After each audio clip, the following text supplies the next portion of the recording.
This poor high school student is Truck Kun's latest victim, and when he wakes up he finds himself in a world of isekai. What he doesn't know yet is that he has a hidden characteristic that makes him immortal. The story begins in a medieval world, where Ryo, the high school student, is lying inside an empty cabin. There is no furniture there, except for 2 books and a knife on the table. He gets up, ignores the objects and goes out to breathe some fresh air. All around him, all he sees are tall mountains on all sides. He looks at his own hands and recites the spell. Water appears, causing a small amount of water to magically appear and splash onto his palm. It all started a few days ago, when Ryo suddenly found himself in a white void. While trying to understand where he was, an angel appeared, reading his thoughts and assured him that this place was not the afterlife. The angel was happy to finally receive a visit after so long, but also sad when he informed him that Ryo had died in his original world after being run over by Truck Kun. Already aware of his death, quickly concluded that he would be reincarnated and asked the angel he decided to call Miguel what he should do in his next life. Miguel simply advised him to live as he pleased. Ryo then expressed his desire to have a slow and unhurried life. After receiving Miguel's blessing, he prepared to be reincarnated in the magical world known as Phi. Before leaving, Miguel explained a few things about this new world. According to him, only 20% of the population of Phi can use magic. In Ryo's case, he will also be able to use it, being more compatible with the water element, precisely because he had asked for a peaceful life. Miguel took him to the Rondo forest, where he would live alone in a small cabin. The angel had already prepared 2 months' worth of food stored in a nearby ice house. Inside the cabin, Miguel left 2 books, one about the world and the other about magic. Only after reading the books did Ryo learn to summon water out of thin air. For now, he didn't have to worry about the monsters in the forest, as Miguel had erected a magical barrier around the house. Ryo practices water magic again and manages to create a liquid sphere with just his thoughts, without having to recite the spell, which is quite convenient for the protagonist. With this ability, he fills the bathtub with fresh water, although technically the water came out of him, which seems a little disgusting. The water is freezing, so he needs to find a way to heat it. He tries to light a fire using the most primitive and inefficient technique he knows, but after several failed attempts, he gives up and thinks about solving the problem with magic. He applies the chemistry knowledge from his previous life to separate hydrogen from oxygen, which causes the water to crystallize and turn into ice. With this ice, he manages to concentrate the sun's rays like a magnifying glass and thus finally generates fire. With this, Ryo heats the water and takes a long, relaxing bath. During the bath, he clears his thoughts and realizes that he could simply generate hot water using magic, applying the reverse process to the one he used to form the ice. But that's for later. For now, he goes to dinner. As he eats, he realizes that he will soon need to hunt, since his food supplies will run out. However, he hesitates, because he knows that when he goes out into the forest, he will encounter monsters that he will not be able to defeat with the small knife left by Miguel. This means that now he needs to learn offensive magic. The next day, Ryo begins working on his first attack spell, the Water Sphere. However, it does no damage to the tree that serves as his target. So he modifies the spell, shrinking the sphere until it is the size of an arrow. After an hour of practice, he manages to unlock a basic form of the water jet spell that, to be fair, still does no damage to the tree. The next day, he decides to improve his ice magic, since his water magic has not proven effective in combat.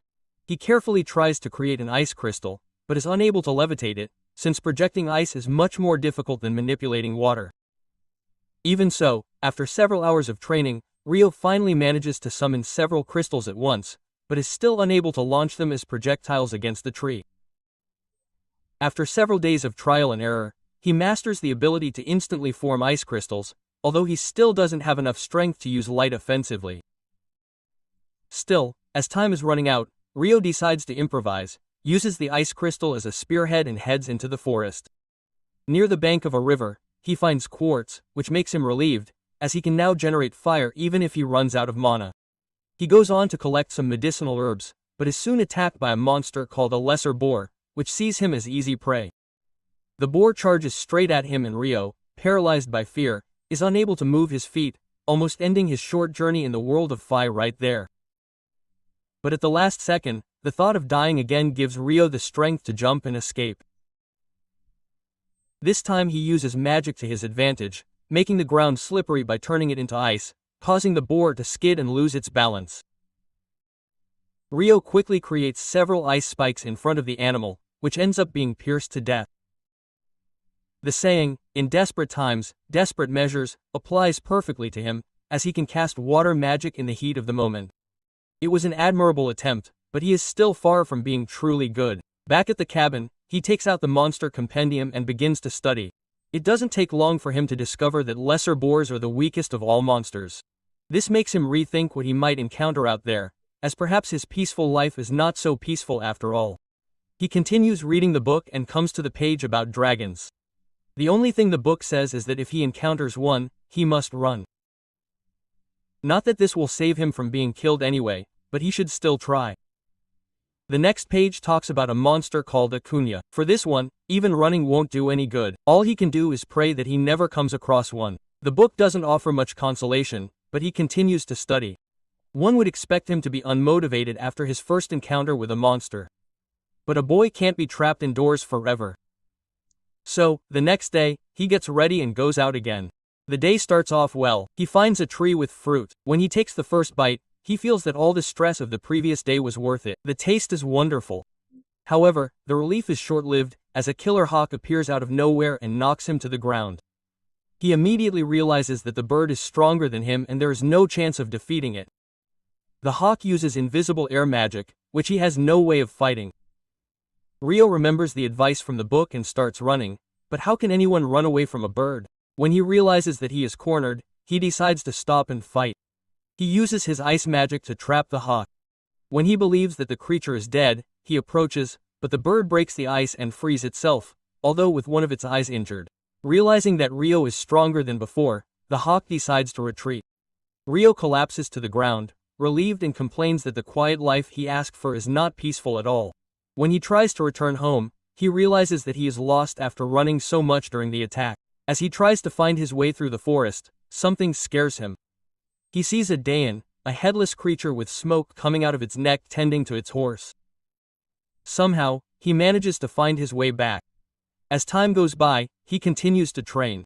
He fights various monsters, fishes, and improves his ice magic to the point where it can cut through a mountain. He continues to grow stronger and, at this point, he is already adapting to his new life. But every night he returns to the place where he saw the Dullahan to face him. Not because he wants to win, but perhaps because he feels that these fights make him stronger.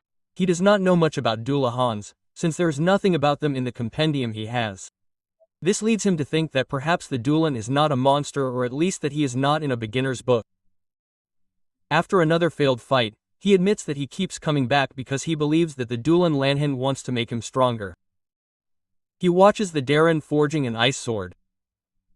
The creature points the sword at him and he understands that it is a gift. He accepts the weapon and then Dullahan leaves in peace. The next few days, or perhaps the week, are peaceful for Ryo, at least until he meets the vengeful falcon again. On a seemingly ordinary day of training, he sees the bird in front of him, realizes that it is missing an eye and knows right away that it is the same falcon as before. However, now the bird is black and much larger. It has evolved. The falcon attacks with such force that Ryo raises a 5-layer ice wall, but the creature destroys it easily. He then raises a 10-layer wall that is also destroyed. When he throws his ice spear, the falcon flies straight through it and continues the attack. The support pole he was using falls, and in the heat of the moment, Ryo wields the sword he got from Dullahan and attacks. The sword works. The falcon retreats, but soon attacks again with everything. Ryo manages to pierce Lu with the blade and the creature falls. He approaches and recognizes the enemy's determination. After all, he was the one who took the bird's eye again and knows that the falcon evolved just to be able to face him. He admits that, thanks to this fight, he has also become stronger. Out of respect, he allows the creature to die by his hand and removes the sword from the falcon's body, which finally dies. He continues his journey completely unaware of the fact that a dragon is nearby. Suddenly, the dragon approaches and begins to speak to him. Ryo is shocked to realize that he can hear the voice of a dragon. The dragon, in turn, is relieved to be able to use his telepathy again. He asks Ryo if he has seen an evolved falcon and Ryo replies that he killed it. The dragon is surprised and questions how a mere human could have enough power to do such a thing.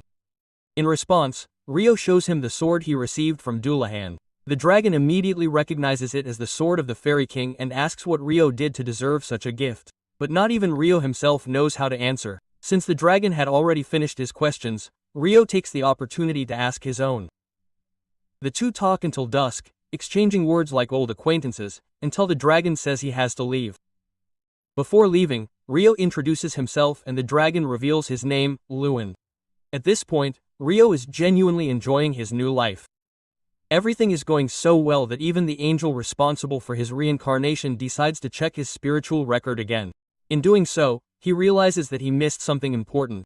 Rio has a hidden ability that he had not noticed before. Yes. Simply because the last soul he sent to that world did not have this characteristic.